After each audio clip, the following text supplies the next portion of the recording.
सोचो अगर एक नॉर्मल लड़की एकदम से इतनी बड़ी हो जाए कि उसका पति उसे डरने लगे तो क्या होगा। एक एलियन स्पेसशिप का अटैक, एक धोखेबाज पति और एक पत्नी जो बदला लेने के लिए तैयार है। ये कहानी कमाल की होने वाली है। तो चलिए शुरू करते हैं ये धमाकेदार कहानी। तो कहानी की शुरुआत में हम नैन्सी को देखते हैं जो अपनी कार से कहीं जा रही होती हैं। वो अपने हस्बैंड हैरी को कॉल करती हैं, लेकिन हैरी अपने ऑफिस में नहीं होता। एक्चुअली हैरी नैन्सी के डैड के कंपनी में काम करता है, पर सच तो ये है कि वो कब से एक दूसरी लड़की हनी के चक्कर में पड़ा है। इस वजह से नैन्सी बहुत परेशान रहती हैं और साइकेट्रिस्ट डोरा के पास जाती हैं। वह नैन्सी गुस्से में कहती है, मेरा बदमाश पति बोला था कि वो हनी का पीछा छोड़ देगा, पर हर रात उसके पास चला जाता है। वैसे भी उसको मुझे नहीं, मेरे बाप के पैसे से प्यार है। फिर नैन्सी हैरी को ढूंढते हुए हनी के घर पहुंचती हैं और जोर जोर से चिल्लाने लगती हैं। तभी एक आदमी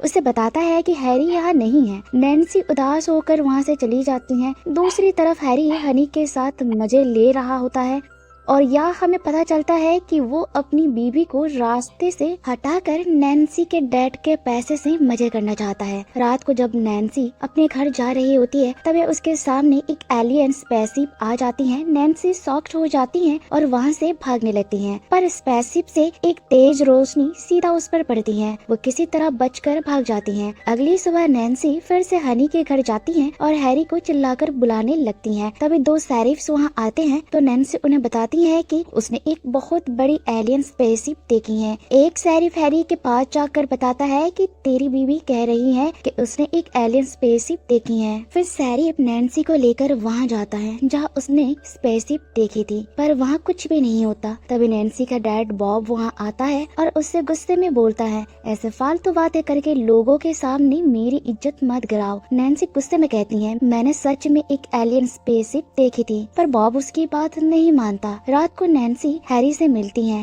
और उससे एलियन स्पेसशिप वाली बात बताती है। सरप्राइजिंग हैरी उसकी बात मान लेता है। तभी नैन्सी टोंट मारते हुए कहती है, वैसे भी तुझे मेरी कोई चिंता नहीं है क्योंकि तू तो हनी का बिस्तर गर्म करता है। हैरी गिल्ट फील करता है और कहता है, मैं हनी से कभी नहीं मिलूंगा। नेक्स्ट डे नैन्सी अपनी डॉक्टर डोरा से मिलती है और उससे बताती है कि मैंने हाईवे पर एलियन स्पेसशिप देखी थी, पर कोई मेरी बात नहीं मान रहा। डोरा कहने लगती है, मैं तुम्हारी बात पर भरोसा करती हूँ। उसी रात जब नैन्सी नहा रही होती है तब हैरी उसके पास आता है। नैन्सी कहती है, प्रूफ इकट्ठा करना पड़ेगा ताकि सबको बता सकूं कि मैंने सच में एक एलियन स्पेसशिप देखी है। फिर वो दोनों उस जगह जाने का प्लान बनाते हैं जहां स्पेसशिप देखी गई थी। उसके बाद नैन्सी और हैरी कार लेकर निकल जाते हैं और शाम को वहीं पहुंचते हैं जहां नैन्सी ने स्पेसशिप देखी थी। पहले तो कुछ नहीं दिखाई देता, लेकिन फिर अचानक वहीं स्पेसशिप वापस आ जाती है। नैन्सी एक्साइटेड हो जाती है और स्पेसशिप के नीचे चली जाती है। तभी एक स्ट्रॉन्ग लाइट नैन्सी पर गिरती है। हैरी उसे बचाने की कोशिश करता है, पर नैन्सी स्पेसशिप के अंदर टेलीपोर्ट हो जाती हैं। ये देखकर हैरी वहां से भाग जाता है। दूसरी तरफ हनी अपने घर की छत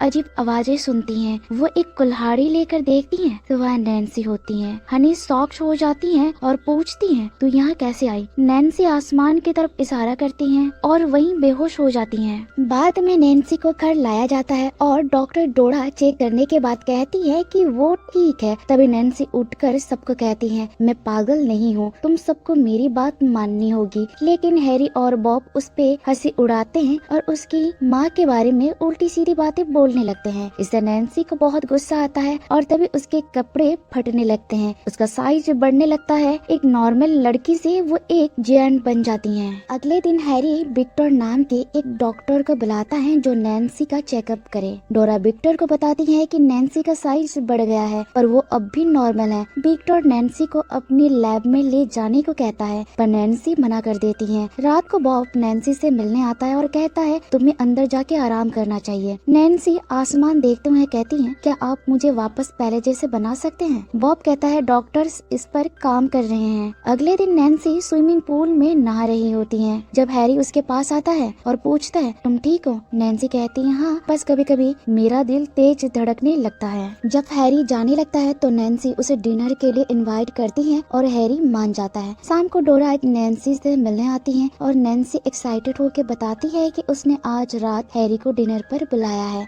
डोरा ये सुनकर खुश हो जाती है। तभी विक्टर उन्हें बाहर बुलाता है और उसके हाथ में एक बड़ा इंजेक्शन होता है। नैन्सी पूछती है ये क्या है। विक्टर कहता है इसमें विटामिन और मिनरल्स है। डोरा कहती है नैन्सी को इसकी जरूरत नहीं है। विक्टर कहता है मेरे पास उसके पति और बाप की परमिशन है। नैन्सी टोंट मारते हुए कहती है और मेरी परमिशन का क्या। फिर वो इंजेक्शन छीन लेती है और विक्टर को डरा देती है। रात को हैरी नैन्सी के पास आता है और दोनों डिनर करने लगते हैं। नैन्सी पूछती है आखिरी बार हमने ऐसे कब डिनर किया है। हैरी कहता है बहुत बार। नैन्सी कहती है क्या तुमने गुलिवर्स ट्रेवल्स के बारे में सुना है। हैरी कहता है हाँ मैंने उसकी बुक पढ़ी थी। नैन्सी कहती है अब मुझे भी ऐसा लगता है जैसे मैं गुलिवर बन गई हूँ और सब मुझे छोटी छोटी टॉयज लगती हैं। हैरी इरिटेट होके कहता है तुम पागल हो चुकी हो, वैसे भी तुम एक बड़ी गलती हो। ये सुनकर नैन्सी को गुस्सा आ जाता है और वो एक पूरी की पूरी कार उठाकर फेंक देती है। हैरी गुस्से में बोलता है तुमसे तो हनी बेटर है, दिखने में भी और बिस्तर पर भी। ये सुनकर नैन्सी और भी ज्यादा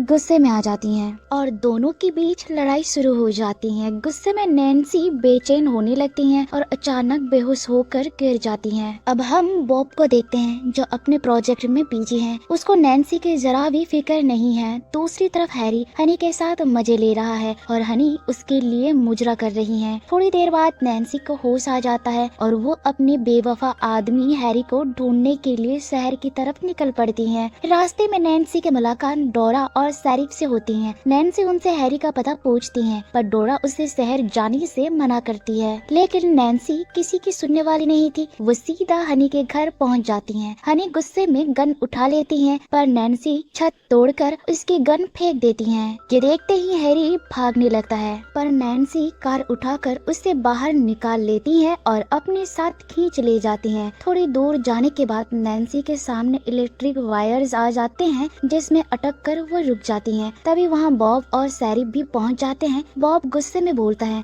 अब बस करो नैन्सी, तुमने मेरी काफी बेइज्जती कर दी है। पर नैन्सी भी चुप रहने वाली नहीं थी। वो चिल्लाती है तुम्हें कभी मेरी परवाह नहीं थी, तुम्हें सिर्फ अपने पैसों से प्यार था। बॉब शरीफ को नैन्सी पर फायर करने का ऑर्डर दे देता है। पुलिस नैन्सी पर अटैक कर देती है और नैन्सी पीछे गिर जाती है इलेक्ट्रिक वायर्स पर, जिससे उसे जोर का शॉक लगता है। पर तभी वहाँ एलियन स्पेसशिप आ जाती है और नैन्सी और हैरी दोनों को अंदर टेलीपोर्ट कर लेती हैं। सब लोग ये देखकर शॉक्ड रह जाते हैं और स्पेसशिप वहाँ से उड़ जाती है। कुछ समय बाद हम हैरी को देखते हैं जो स्पेसशिप में एक कैदी की तरह बंद है। दूसरी तरफ नैन्सी एलियंस की एक मेंबर बन चुकी है। नैन्सी हैरी के पास जाती है और उसे बोलती है अब तुम्हें यहाँ ऐसे ही रहना होगा क्योंकि अब यही हमारा घर है। ये कहकर नैन्सी चल देती है और ये कहानी यही खत्म हो जाती है। तो दोस्तों आपको ये मूवी कैसी लगी कमेंट्स में जरूर बताइए। तब तक के लिए बाय बाय, मिलते हैं अगली वीडियो में।